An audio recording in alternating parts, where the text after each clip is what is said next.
காதல் கேட்டுக்கொண்டு வருமா? தோட்டத்துக்குள் பறவை வந்தால் வேலி என்ன தடுத்திடுமா?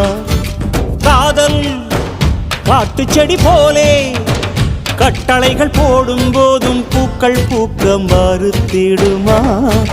புலி வாழும் குகையுள்ளே கிளி வாழும் வீரத்தை மனதோடு தந்திடுமே காதல்தான். இது போகும் வழியோ வெற்று பாதை, திரும்பும் வழியோ வெற்றி பாதை. விரும்பிய இதயத்தை அடைந்திடும் பயணம் இது. கடல் தாண்டும் பறவைக்கெல்லாம் வழியில் மரங்கள் கிடையாது. ஆனாலும் கண்டம் தாண்டும் சிறகுகள் வலிக்காது. மலையேறும் எறும்பின் கால்கள் வெயிலை மிதித்து உடையாது. மனதோடு காதல் வந்தால் மனிதா தடையேது.